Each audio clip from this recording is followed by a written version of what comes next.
자, 오늘도 자 인국조 선생님하고 예. 같이 이야기를 한번 해보도록 하겠습니다. 자, 규제. 예. 양날의 검 아닌가요? 아우, 맞습니다. 오늘의 이제 정확히 보셨어요, 양날의 검. 예. 오늘 이야기할 게 이제 규제 개혁. 예. 사실은 이제 이재명 정부도 규제를 예. 완화시키겠다 이렇게 하면서 이제 기업 활동을 장려를 이제 이렇게 당부를 했어요. 예. 그 기업 대표들 만나가지고 예. 예, 총수들을 만나서. 근데 이게 규제 개혁이라는 것이 완화만 하면 무조건 좋냐? 아유, 그럼요. 또 그렇죠. 그런 것도 아닌 거 아니겠습니까? 이게 아까 양날의 검이라고 예, 말씀하셨는데 예. 정확하게 보셨어요. 예.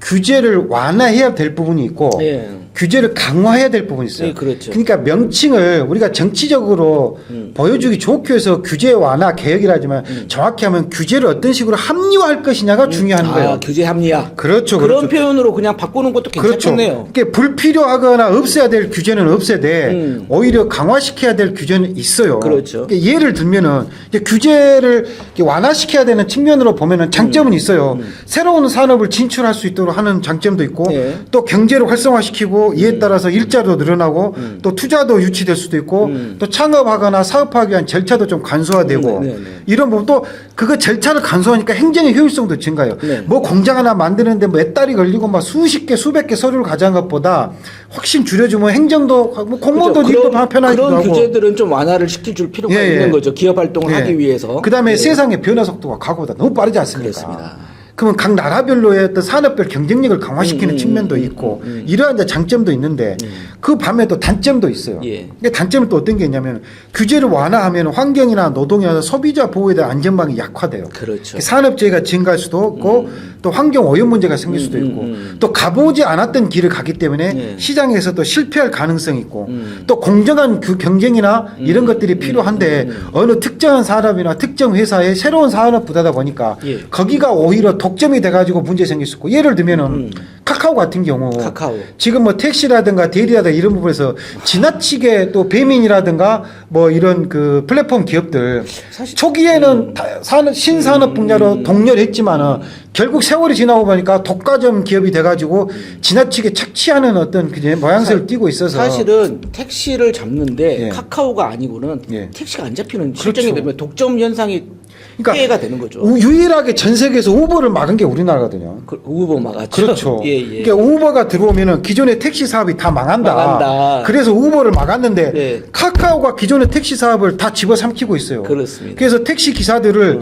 어떻게 보면 소장농 치고 하는 거죠. 근데 이게 플랫폼 사업이 장점은 있어요. 편리성도 좋긴 하지만은 문제는 이거에 대한 소득을 누가 얼마나 합리적으로 가져가냐, 지나치게 과도하게 가져가냐, 또는 이게 되면서 어떤 게 있냐면은 규제가 또 얼마나 웃긴지 아십니까? 네.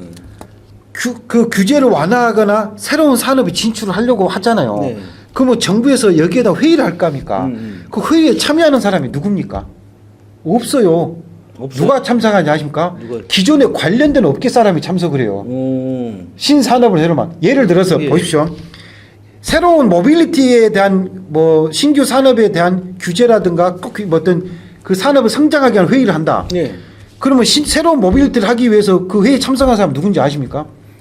기존의 현대자동차, 기아자동차 뭐 이런 임원들, 예. 그잖아요. 예. 기존에 했던 사업을 했던 사람들이 거기를 가요. 그러면 가서 뭐라 그런지 아십니까?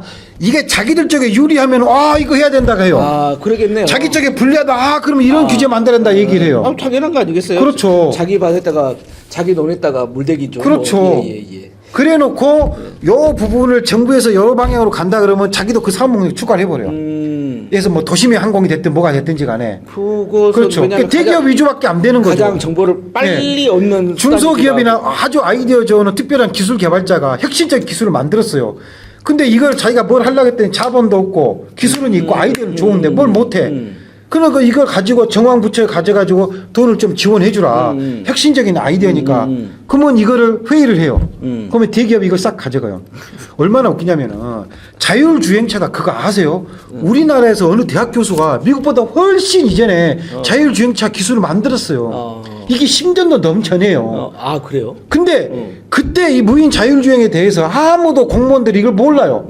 야 이게 말이 되냐 말이 되냐. 야 아주 오래 전에 자동차가 처음에 개발됐을 때 얼마나 웃긴지 아십니까?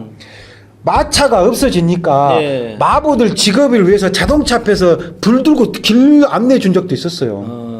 맞아요, 맞아요. 예. 예, 예. 그런데 이 무인 자율주행 시장의 흐름을 이 중앙부처가 공무원들이 모르고 여기에 지원을 안 해줘 버린 거예요.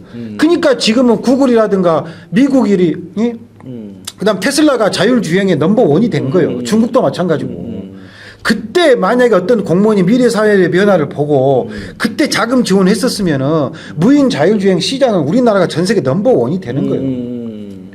그런 부분이 있네요. 그렇죠. 규제 그러면 그 기술을 만약에 그 기업들이 만약에 그 기술을 사갔다 그러면은 그럼 우리나라가 기아나 현대자동차가 취급이 될 수 있는 거예요. 예를 들면 그런 규제 거죠. 개혁을 위해서 또 이렇게 생각해 볼 수 있잖아요. 그러면 공무원의 역량을 키워야 되는 건가? 그렇죠.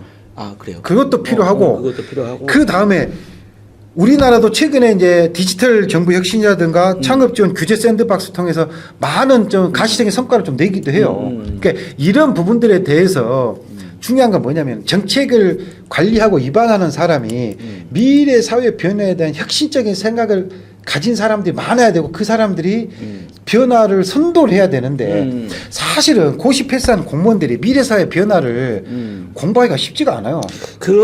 아니 20대 때 도서관에서 전국 1등만 하고 행정이라든가 이런 고시 공부만 했던 사람들이 미래사회 변화를 사실은 알겠습니까? 저는 이제 고시를 물론 지금까지 이제 고시 하시는 분들이 이제 공무원을 하고 대한민국을 이끄는 행정을 했기 때문에 그러긴 한데 이게 고시라고 하는 것이 주입식 교육이잖아요. 그렇죠. 지금은 이제 창의적 교육을 시험만 잘 보면 되니까. 그러니까 창의적 인재를 지금 이제 생산을 해야 되는 시기에 그렇죠. 고시자들이 앉아가지고 입안을 한다라는 것도 조금 근데 그럴 수 있죠. 고시 출신은 다 그런 건 아닌데 그 중에 아주 또 뛰어난 역량을 가지신 분들이 몇 명 있고 그렇죠. 그분 중에 또 이번에 차관급으로 해서 들어가신 분도 계세요. 정말 자기 그 승진 이게 고민 없이 계속 세미나 쫓아다니고 교수도 쫓아다니면서 앞으로 미래 산업 어떻게 됩니까? 그러면 저희들은 뭘 준비해야 됩니까? 이런 분들이 이번 정부에서는 중요 자리에 들어가요. 아, 그러면 좀 그러면 기대를 해봐도 그렇죠. 되나요? 그럼 이런 분들은 예. 본인이 그 공부를 했기 때문에 밑에 국과장들한테 자 미래 산업 변화가 이렇게 되니까 니들 이걸 공부해봐. 알겠습니다. 요거 한번 다 찾아봐. 이런 사람 만나서 얘기 한번 들어봐. 근데 사실 공무원 조직에 가보면은 저도 공무원 생활 해봤지만 거의 업무 때는 밤새 죽어요. 네. 근데 가만히 보면은 정말 쓸데없는 업무에 밤새 죽어요. 왜 그런지 아십니까? 보십시오. 보고를 받는 사람이 예. 업무를 쫙 깨고 있어요. 예. 그러면 보고서 양이 확 줄어요. 그렇죠. 예. 예를 들어서 지금 이재명 대통령 알죠. 행정을 해봤잖아요. 예. 보고서 한 장만 줘도 예. 제목만 줘도 예. 이렇게 하겠다고 해도 이재명은 쓱 보고 오케이 이건 이렇게 하면 되겠네 오케이 5분만 대화해도 다 돼요. 예. 실무자가 이렇게 읽는다면서요? 그렇죠. 예. 보고하는 사람이 완벽하게 깨고 있으면 예. 대통령과 대화가 돼요. 그럼 그렇게 합시다 저렇게 돼요. 근데 위에 있는 사람이 모르잖아요. 아, 그럼 모르면은 일일이 설명해 줘야 되고. 일일이 설명을 해야 되잖아요. 예. 엄청 그런 보고서가 많아져야 돼요. 예. 근데도 본인 이해를 못해. 못하죠. 자 보십시오. 지난번 윤석열 대통령 국무회의 때 120건 안건 처리하는데 40분 걸렸답니다. 예. 그럼 모두 발언하고 찬녀 먹고 덕담하고 국무회의 안건 하나 처리하는데 10초에서 20초요. 예. 자 그러면은 그 국무회의 안건을 대통령이 받겠습니까? 아니면 국무회의가 심의 의결을 하는데 그 사람들이 다른 장관들이 자기하고 협업할 부분도 있는데 120건 안건을 떠들려 보고 문제가 있겠다 없겠다 받겠습니까?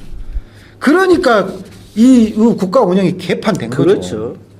그 뭡니까 이게 130페이지 만약에 보고서 이거 하면은 이거 말고 그냥 요약본을 갖고 와라. 그렇죠. 이렇게 딱 보는 게 낫죠. 저도 언론사에 있을 때 공문이나 지자체에서나 만든 행정부에서 만든 보고서를 딱 보면은 몇 장 딱 보면 이 공무원이 의지가 있다 주무 과장이 생각이 있다 없다 다 나와요. 예. 듣기 좋은 미사 요구만 썼는지 예. 정말 핵심을 짚어가지고 그렇죠. 이 부처를 이 지역사회 위해서 정말 필요한 걸 했는지 이 과장이 공부한 노력한지 다 보여요. 행정원에는 근데 미사 요구가 필요가 없잖아요. 문제는 이 지자체장, 시장, 군수, 구청장, 도지사가 그걸 보고 판단할 수 있는 능력이 있냐 없냐 그래요. 네, 그렇죠. 그걸 판단하고 아 잠깐만 과장님 이건 이렇게 해야 되는데 아닙니다라고 할 수 있는지 그냥 쓱 읽어보고 예, 좋아요 이걸 하는 사람인지 이 시민들이 앞으로는 그런 능력 있는 행정관을 뽑을 수 있도록 눈을 좀 키워야 된다 이렇게 얘기를 하고 싶습니다. 알겠습니다. 그러면 자 이제 시간이 다 됐으니까 예. 규제 계획에 대해서 한마디로 요약을 그러면 딱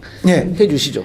필요한 곳에는 줄이고 예. 필요한 곳에는 늘리고 예. 다만 이걸 필요하든지 늘려야 되는지 강화해야 되는지는 균형과 감을 가지고 정확하게 현실을 냉정하게 객관적으로 파악을 하고 해라. 누구의 어떤 의도라든가 특별한 이념을 가지고 하지 말아라. 예. 그러면 된다고 봅니다. 예. 요것을 이게 이제 보시는 분들도 생각을 하시고 이재명 정부가 어떻게 하고 있는지 예. 따라가면 되겠네요. 예, 잘하리라고 봅니다. 자, 오늘도 수고하셨습니다. 네, 감사합니다. 여기까지 하겠습니다. 예.